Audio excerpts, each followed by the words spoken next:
on this Wednesday afternoon, July 13th. The Bank of Korea has raised its key interest rate by 50 basis points to 2.25%. The big step is the first of its kind and reportedly relays intentions to fiercely fight inflation. Also responding to rebound in COVID-19 infections, authorities are expanding their offer of second boosters to those in their 50s and all those above 18 with pre-existing health conditions. Time magazine has named South Korea's capital Seoul as one of the 50 greatest places of the year 2022, calling it the smartest city amid its integration of metaverse to allow virtual tourist programs.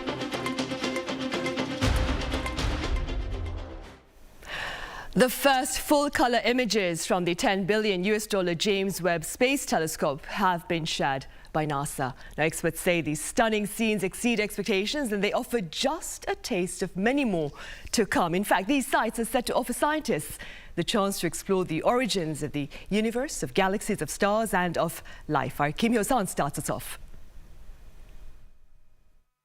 NASA has unveiled images from the James Webb Space Telescope showing the deepest view of the universe that has ever been captured.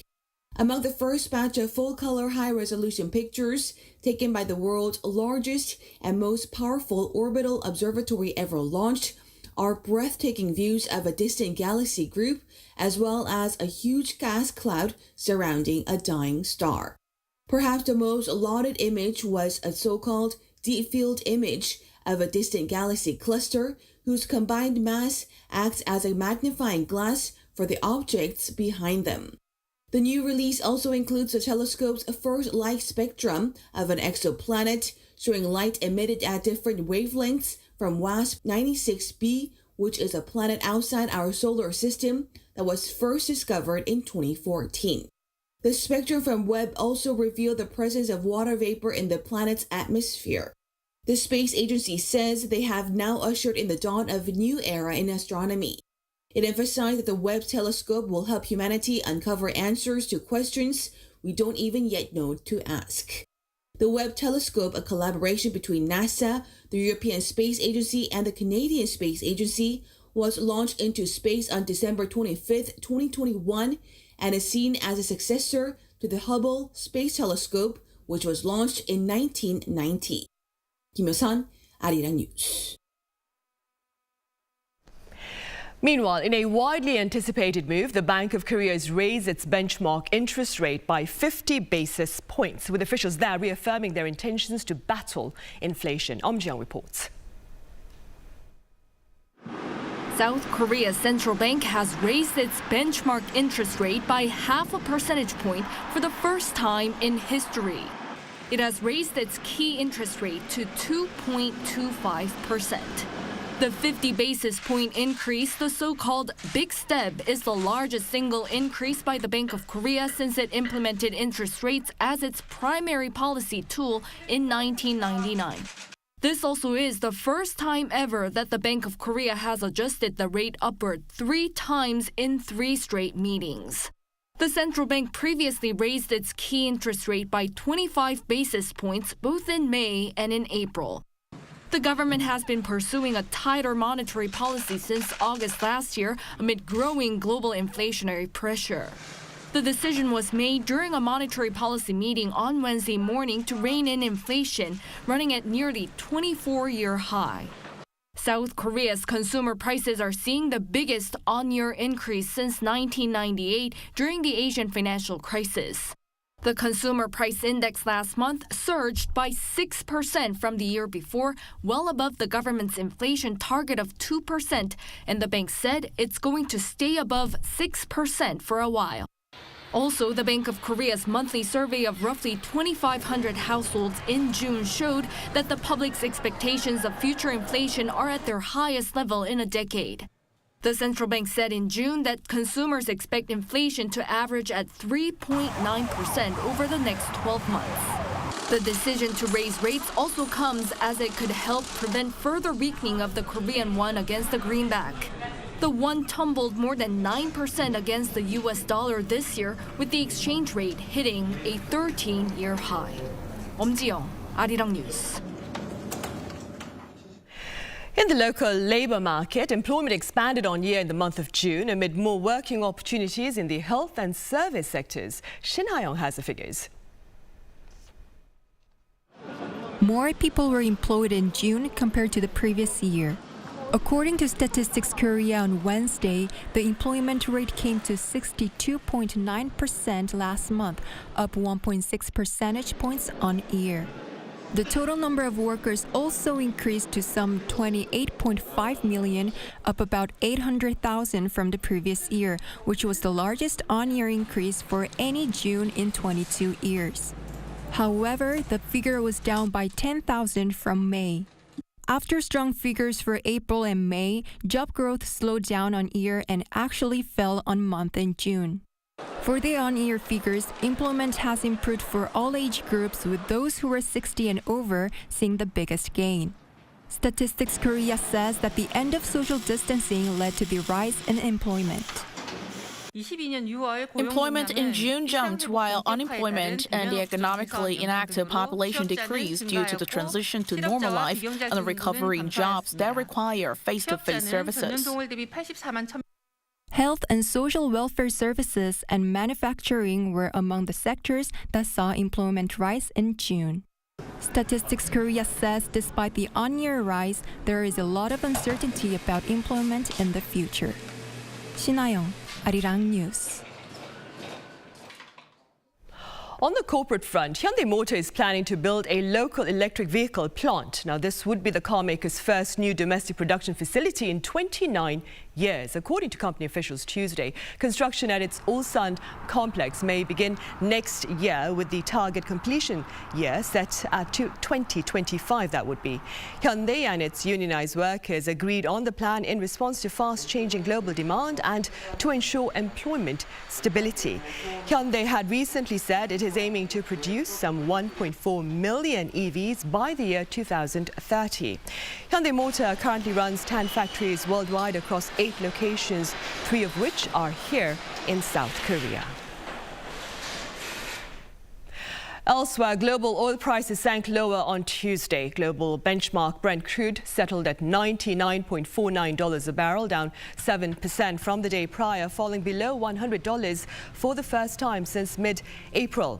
West Texas Intermediate shed almost 8%, closing at $95.84 a barrel, also the lowest in 3 months. Prices have been plunging amid concerns over demand as recession fears take solid shape. Pundits add the stronger dollar has also affected the costs. Since peaking back in March, the Brent crude has declined 29% and West Texas Intermediate 27%. On the pandemic front here in South Korea, well over 40,000 new COVID-19 infections have been announced on this Wednesday, and in response, authorities are expanding their offer of second booster doses. Our Song Yu-jin has details. More people in South Korea will now be rolling up their sleeves for a second booster. Currently, the shot is only advised for people aged 60 and above and the immunocompromised. Here are more sick beds for a maximum 200,000 critically ill patients. And for those who are receiving treatment at home, they will increase the number of the so-called one-stop COVID-19 treatment centers to 10,000 by the end of this month. These centers provide COVID-19 testing, treatment, and prescriptions all at once. Currently, there are about 6,300 of them. But some rules will remain as they are for the time being. The mandatory 7-day quarantine will stay, although stricter social distancing measures will not be imposed. But circumstances may change depending on the country's virus situation. This comes as South Korea saw 40,266 new infections as of Tuesday midnight. That's more than double the figure reported at the same time last week, and is the first time in more than 2 months that the tally has topped 40,000. There were 12 related deaths, and there were 67 patients reported as being critically ill. Song Yu-jin, Arirang News. And in related news, COVID-19 is nowhere near over. Now, that is according to the World Health Organization. Speaking on Tuesday, WHO Director General Tedros Adhanom Ghebreyesus said the agency's emergency committee on COVID-19 has concluded that the virus remains a public health emergency of international concern. This comes as many countries are recording resurgences, with cases reported to the global health body rising by 30% in the last 2 weeks. Omicron subvariants BA4 and BA5 reportedly fueled the rise. Tallies for hospitalizations and deaths, however, have been declining due to inoculation or natural immunity. And those are the top stories for the first half of the Daily Report. In the second half, we address the labour shortage here and elsewhere. Stay with us.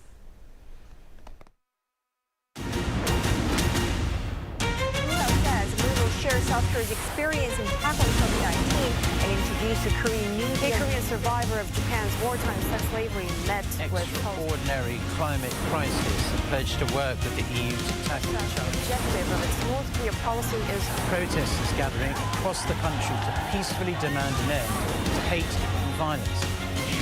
Arirang, what matters?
So good right now.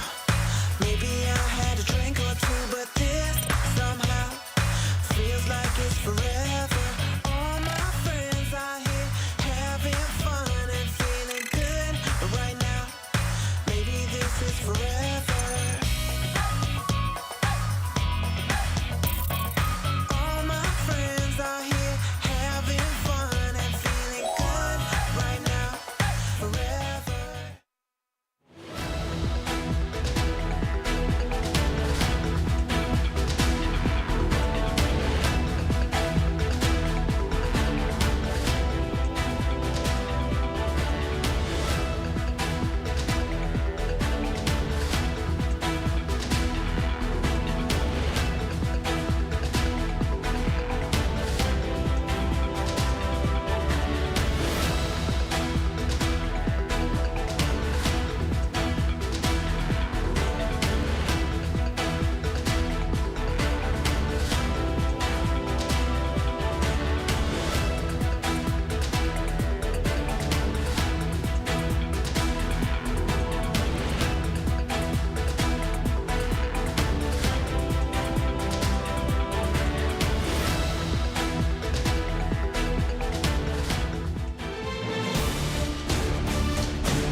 Welcome back. On Viewpoint today, we delve into the shortage in the labour market, which has been a global phenomenon following the adoption of the new normal amid the pandemic across countries. Now, for more on this reality, I have Professor Oh Jun-seok at Sookmyung Women's University joining us live on the landline, I believe. Professor Oh, it's good to hear from you, that is. Thank you for having me. Right. I also have Charles Krugel, an attorney of law, of labor and employment law, that is, based in Chicago. It's been a while, Mr. Krugel. Welcome to the program. Thanks for having me back.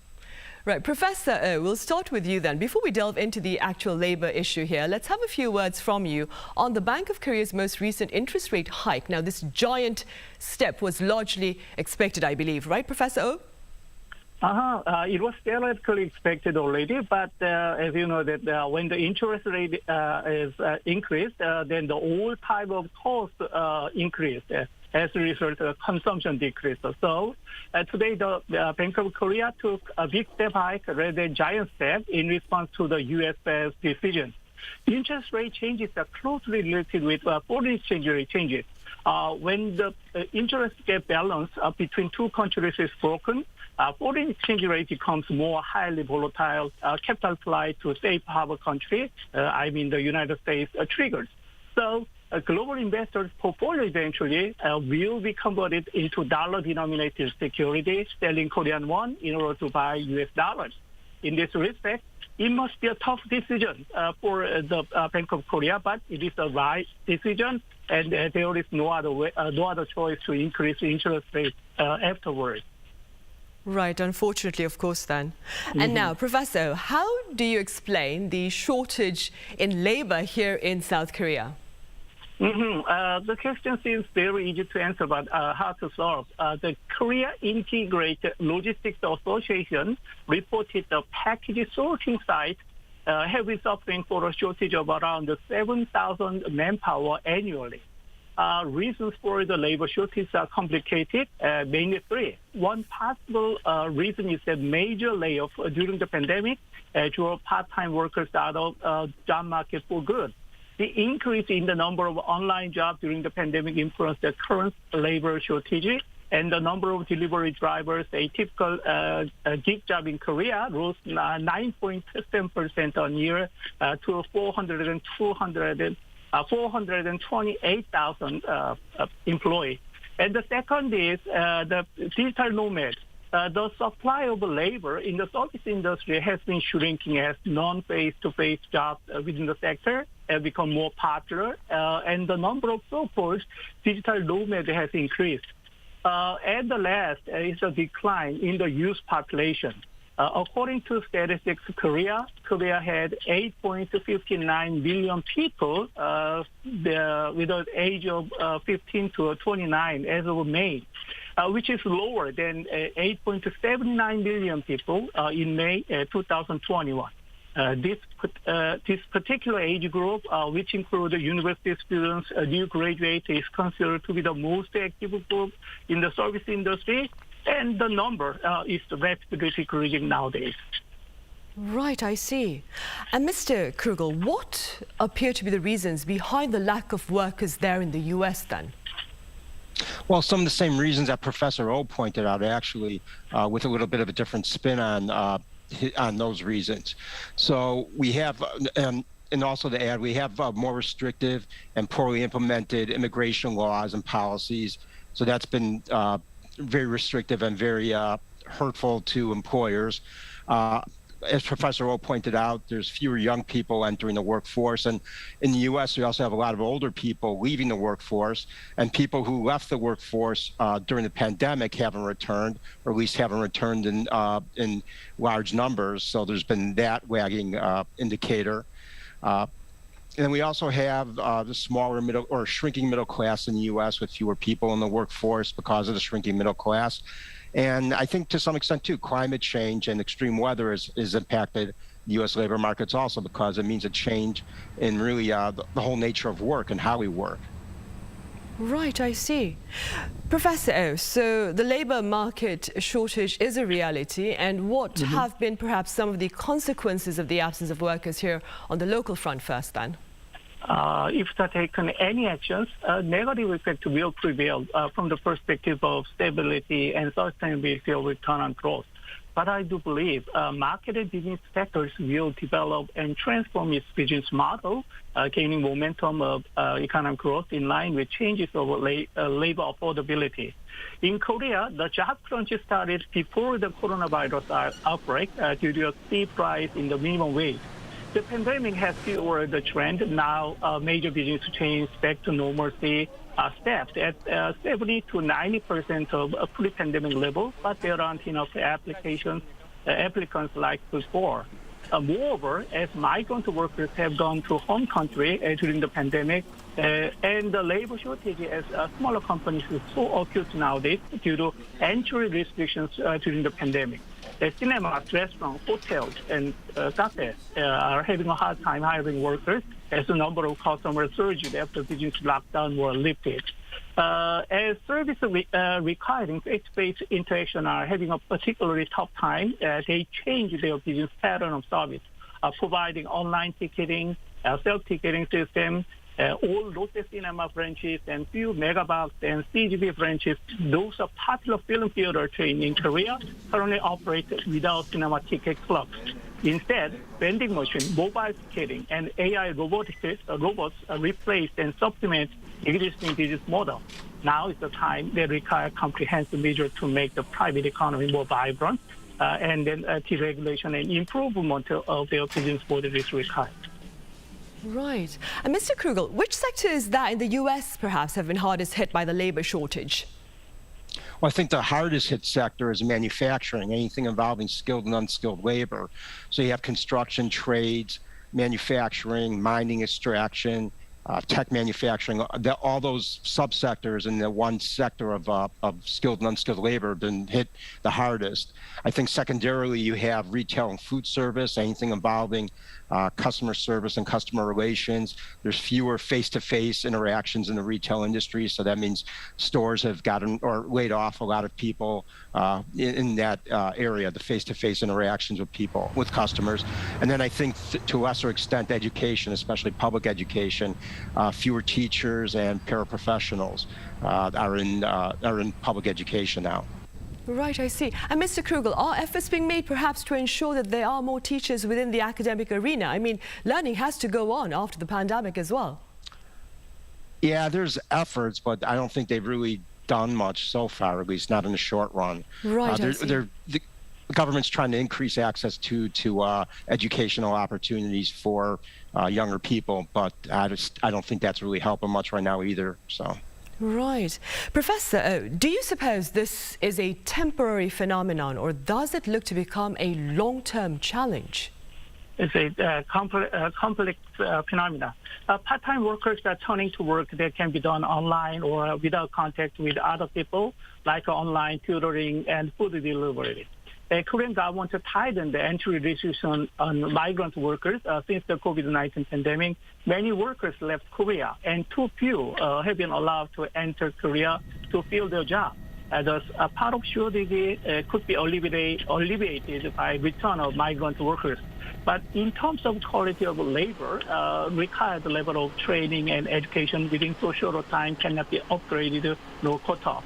Education is not a factory production that produces immediate output from input. So according to research, there were 179,885 employees in the semiconductor industry in Korea as of 2020, and then 1,621 short of the level needed for proper management. In this respect, quantity imbalance between labor supply and demand will be getting better. But the problem is quality mismatch between job market's want and labor's quality, which will take time to converge into the equilibrium. It will be a tough task and big challenge for the Korean economy now and afterwards. Right. Mr. Krugel, what efforts are being made by authorities there in the U.S. then to address the absence of workers? We talked about slight government efforts to boost the academic arena. What about the other sectors? Sure. I think there's four key things. You have lobbying by business associations and groups, lobbying with government, our legislatures, and other political and elected leaders. And you have more corporate in-house education. You have more corporations that are picking up the slack from public and private education. They're doing more in-house education regarding company culture and also literacy and communication skills for workers. And then third, you have more remote and flexible work opportunities, including flexible work schedules for employees. And I think fourth, you have greater financial incentives for employees to stay, such as bonuses to stay or referral bonuses to refer in new coworkers, and more flexible benefits too. Right, and staying with what Mr. Krugel has said, Professor O, do you suppose a shift in working arrangements may boost the workforce? For instance, a blend of remote and in-person working here in South Korea?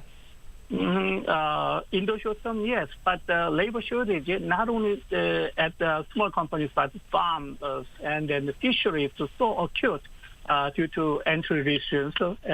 So a total of 73,000 migrant workers will be brought in by the end of this year.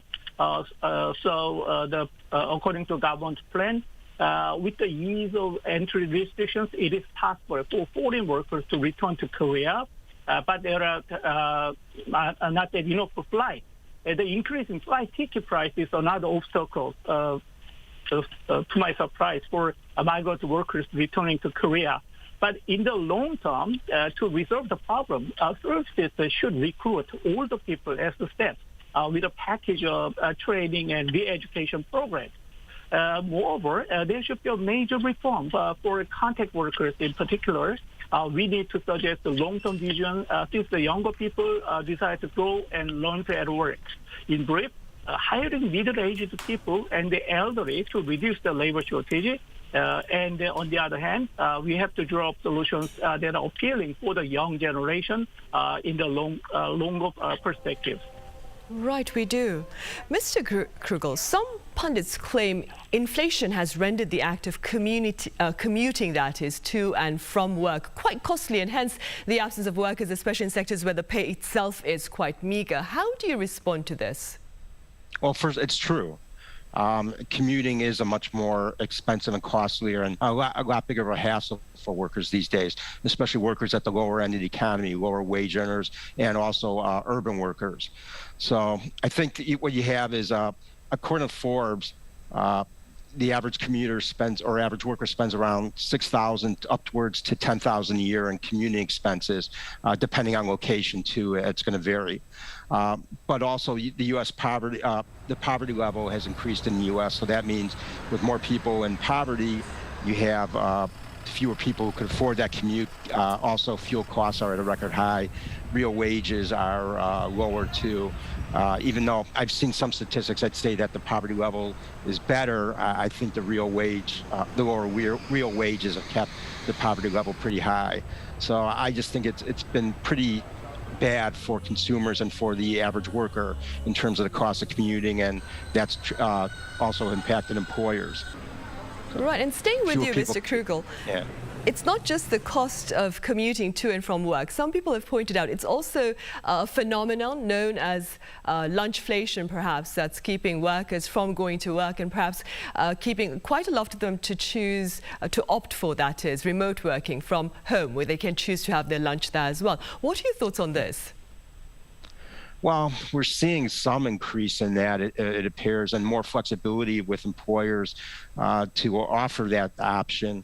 Whether or not it's going to stick, as the pandemic seems to be winding down, it's hard to say. And who knows if another pandemic or epidemic arises, what's going to happen with that, factor with the remote working and, greater flexibility. So it's all kind of in flux right now, and it's really hard to predict. It really is. Professor O, given South Korea's falling birth rate and aging society, what are some of the long-term plans perhaps that the country needs to draw up to ensure a healthy workforce in the future? It's a very important question. In the very short-term measure, the ministry is streamlining part of administrative procedures for employers of immigrant workers, including non-scheduled flights from countries like Indonesia, Nepal, Myanmar, to help immigrant workers better travel to Korea. But we have to draw up a long-term plan, as you mentioned, the systemic change of the labor market eventually, as Mr. Krugel commented about the flexibility, not to mention the cost of commute, and then lunch inflation and so on. The tendency among the young to avoid working in temporary jobs that do not seem so relevant to their careers, and maybe another contributing factor to the worsening labor shortage. Some experts say that working in offline services may be uncomfortable for some younger people, as they are now very used to non-face-to-face activities due to pandemic. Once again, to resolve the problem, that many sectors of industry should recruit older people as the staff with a package of training and re-education program, and not to mention of the flexibility of their labor market. In addition, designing a plan for upgrading country competitiveness should be developed, monitored, and sustained from the viewpoint of brain gain or globalization of recruiting. Right. Mr. Krugel, simply speaking, do you suppose then raising wages is perhaps one of the most viable way of seeking a dedicated workforce then?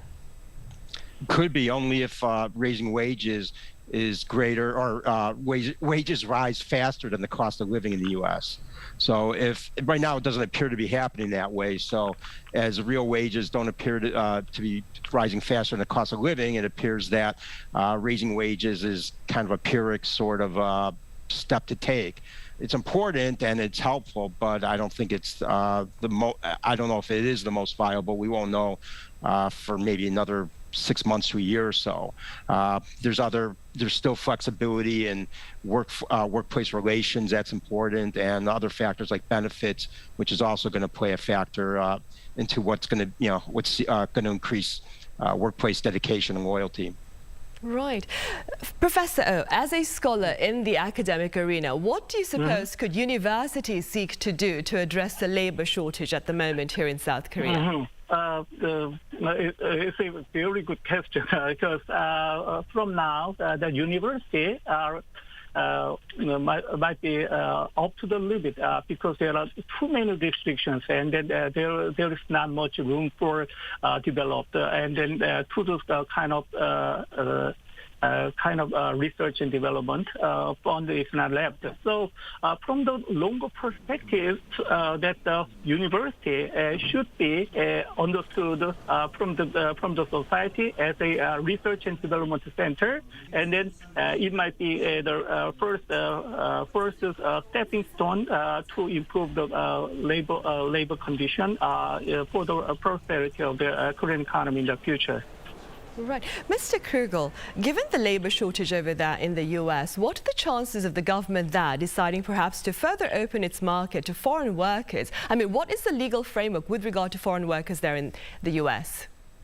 Well, it's too restrictive right now, and it's been too restrictive for a while. So hopefully, like I indicated earlier, you have lobbying and business associations and groups, who are lobbying government, their legislators to open up the immigration system more and make it more flexible. So, if that happens, maybe that'll help ease the labor shortage and increase opportunities here too.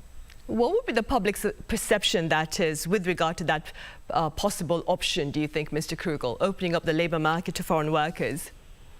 I think 50% would think it's great and 50% would think it's horrible. Right, I see. Professor O, you mentioned how the farming sector here in South Korea is in desperate need of laborers as well. What do we have in store with regard to having more foreign workers in the country in the agriculture sector? More than anything else, that the quantity of labor should be supplemented by immigrant workers. So, to give them the kind of comfortable and then stable working condition and the living condition should be provided, and then as a kind of social security net, they should be protected. That is one of the things for them to make a final destination for Korea. Mr. Krugel, this next question is a very broad question. Do you suppose the labor laws in place there in the U.S. are well designed, perhaps, to protect the interests of the average laborer in the United States? Yeah, to an extent, I believe they are, especially since the 1960s. Prior to the 1960s, they were more in favor, I think, of employers. And I think since the 60s, with the increase of more civil rights enforcement statutes in favor of employees, I believe they are. And that also kind of coincides with the decline in union membership. which is still, union membership, I believe, is still in decline, even though there's a lot of media coverage that claiming that it's not, or that there's at least more organizing going on. But it's hard, I haven't seen the statistics that support that. Right, I see. All right, Mr. Krugel, thank you so much for taking my impromptu questions and the others as well. And no Professor, thank you for your thoughts as well. Thank you. Thank you.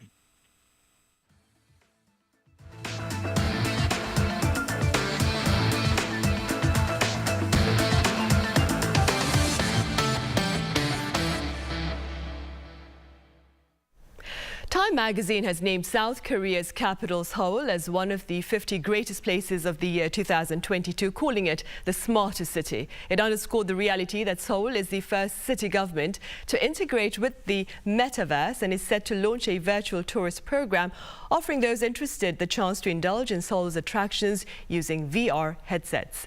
It also highlighted the city's high-tech features like self-driving shuttle buses at Incheon International Airport, high-quality improvement devices on public transport, and unlimited Wi-Fi service. Now, India's Kerala and Japan's Setauchi and Kyushu Islands, Indonesia's Bali and the Philippines' Boracay were among the other Asian locations named. Squid Game has secured 14 nominations at the upcoming Primetime Emmy Awards. Now, this recognition in itself makes this Netflix series the first South Korean drama to compete for the highest honor in America's broadcasting industry. Here's Lee Seung-jae. Red light, green light. It's certainly a green light for South Korean Netflix series Squid Game, as it won 14 nominations at the upcoming Primetime Emmy Awards.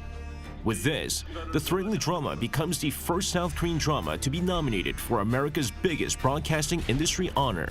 The Academy of Television Arts and Sciences on Tuesday unveiled its full list of nominations for the 2022 Emmys, awarded to the best primetime TV programs from June 1st, 2021 to May 31st, 2022. Among the many nominations, Squid Game star Lee Jung-jae is looking to win Outstanding Lead Actor in a Drama Series, with Chung Ho-yeon being nominated for Outstanding Supporting Actress in a Drama Series. Oh Young-soo and Park Hye-soo are vying for Outstanding Supporting Actor in a Drama Series, while Squid Game director Hwang Dong-hyuk looks to win Outstanding Directing and Writing for a Drama Series. Not only is Squid Game the first South Korean-made show to be included in the final list of nominees, it's also the first non-English language series to vie for television's top honor at the Primetime Emmys. Squid Game will be competing against some of the most popular drama series from the past year, contending with Better Call Saul, Euphoria, Ozark, Severance, Stranger Things, Succession, and Yellow Jackets. Other Emmys nominations include Lee for Outstanding Guest Actress in a Drama Series, Outstanding Cinematography for a Single Camera Series, Outstanding Original Main Title Theme Music, and Outstanding Production Design for a Narrative Contemporary Program. And unlike in Squid Game, fans are hoping there'll be more than just one winner at the award ceremony on September 12th. Lee Seung-jae, Arirang News. Staying on the cultural front, K-pop enthusiasts enjoy a fan base that extends beyond national borders and one that also seeks to promote social good. Our Lee Si-hoo shows us how. The K-pop fan base and the fandom that comes with it has grown into one of the largest in the world, boasting more than 100 million fans around the world. It's also known as being one of the most passionate. But K-pop is no longer something only young people enjoy. K-pop fandom isn't just for teens and those in their 20s as it was in the past. The age of the average K-pop fan is these days on a rising trend. And according to a 2020 industry report by Hybe Entertainment, the K-pop fan industry, also called the fandustry, has a market size of whopping 7.9 trillion Korean won, or over $6 billion. While the global music industry's revenues from physical albums are decreasing globally, this is not the case for K-pop, where sales are actually increasing. Meanwhile, after an over 2-year hiatus due to the pandemic, in-person K-pop concerts have returned.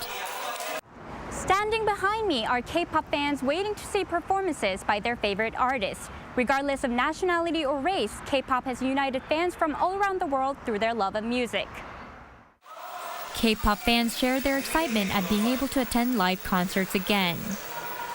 It feels really fun and overwhelming a bit, so this is really exciting to see new groups. According to the fans, what makes the K-pop fandom so special is its sense of community. I really love the whole feeling of community and being able to band together, sharing common interest.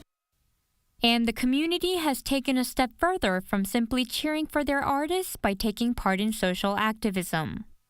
For K-pop, I've seen a lot of fandoms come together to raise money for charitable donations and also to bring awareness to social issues around the world. In fact, on Earth Day in April this year, K-pop fans gathered and protested in front of an entertainment company to encourage the release of albums that are more environmentally sustainable. BTS member J-Hope released an eco-friendly solo album in June without plastic CDs but with QR codes that fans can use to download and enjoy the music. The dynamic K-pop fan base is serving as the backbone of the industry. 이시후, Arirang News. And now, imagine the presence of infrastructure that can literally self-detect wear and tear, because that is precisely what researchers here are working to achieve in the near future to prevent tragic accidents. Our Hyundai explains. In the summer of 2019, a nightclub collapsed in the city of Gwangju, causing 32 injuries and 2 deaths. The fundamental cause was that the iron structure holding up the building had been weakened from continual force and vibration, resulting in collapse. But now a technology has been developed that could help prevent such accidents.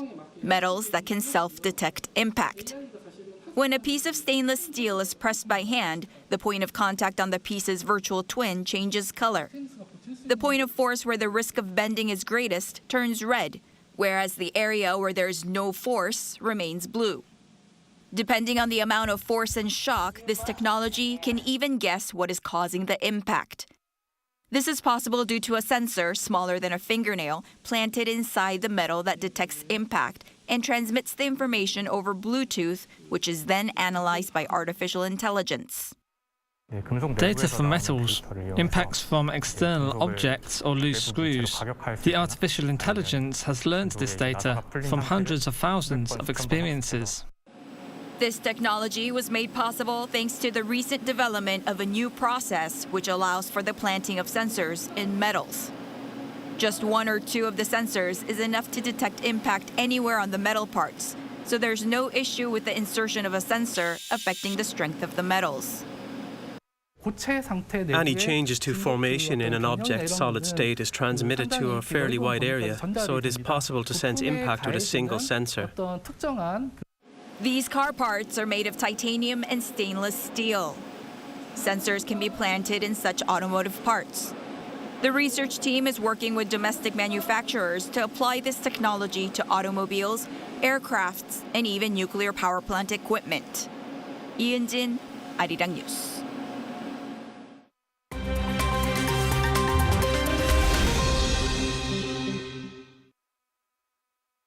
Let's take a look at what's going on in the world now. In Sri Lanka, the president has fled the country. According to local officials, Sri Lanka's president Gotabaya Rajapaksa has flown out of the country and is heading to the Maldives.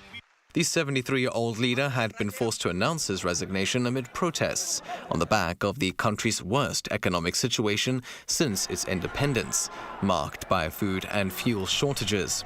Rajapaksa was reportedly joined by 3 passengers, including his wife and bodyguard, on a military plane on Tuesday, after unsuccessfully trying to leave on 2 flights from Bandaranaike International Airport. The development comes as Rajapaksa planned to resign on Wednesday. Meanwhile, Sri Lanka's parliament is set to reassemble on July 15th and will select the new president on July 20th. In the UK, 8 Conservatives are set to face off for the country's leadership position. The Conservative Party's 1922 committee announced the nominated candidates on Tuesday ahead of its first round of voting on Wednesday. The 8 candidates set out their cases to fellow Conservative MPs in a closed session on Tuesday night, with the key issues likely to be tax cuts, serious government and honesty. A poll for the Conservative Home website found that former Defence Minister Penny Mordaunt is most popular with members. while bookmakers have former Finance Minister Rishi Sunak as the lead candidate. The new British Prime Minister is set to be announced on September 5th. In the first 6 months of 2022, deforestation in Brazil's Amazon rainforest reached a record high. Data from the Brazilian Space Agency shows roughly 3,800 square kilometers of the rainforest have disappeared. This is the greatest loss since 2016 and is a size 5 times greater than New York City. Further data reveals that Amazon wildfires in June were the highest in 15 years and came earlier than the usual fire season in August and September. Greenpeace Brazil has blamed the destruction of the forest on agribusiness clearing land to grow crops. Continued burning and clear-cutting is also hampering the Amazon's ability to recycle rainwater, increasing the risk of drought and tree die-offs. Scientists say that over the last century, 17% of the rainforest has been lost. There may be a new way to clean up microplastics from our oceans using mini robot fish. Made by a team of Chinese scientists from Sichuan University, the soft robot fish is just 1.3 centimeters in size. They aim to have the fish collect microplastics while providing data on real-time marine pollution. The fish is controlled and powered by light and can be safely ingested by other fish due to its biocompatible polyurethane makeup. It can even self-heal when damaged. The fish also outswims the competition, able to move at 2.76 body lengths per second. Matthew Ashley, Arirang News.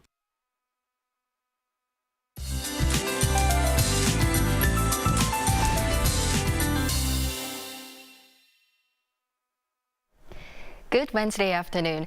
It has been pouring down in Seoul, and the heavy rain alerts in and around the Seoul metropolitan area have been expanded to parts of Gangwon-do and Chungcheongnam-do provinces.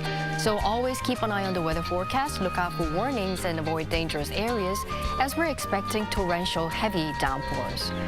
While bulk of rain is predicted up to 150 millimeters in northern parts of Gyeonggi-do and Gangwon-do provinces, and other regions should brace for 100 millimeters at the most. The rain will be concentrated in central parts today and in the Honan region tomorrow. And the rain has cooled things down. Temperatures are 2 to 5 degrees lower than yesterday. So the high in Seoul is hovering around 26 degrees, but Jeju is topping off at 34 degrees under heat advisory and battling scorching heat. And the rain will mostly die out tomorrow morning, except for in Jeju, where it will continue until tomorrow afternoon. And it's going to be hot again as we head into the later part of this week. Now let's take a look at the worldwide weather conditions.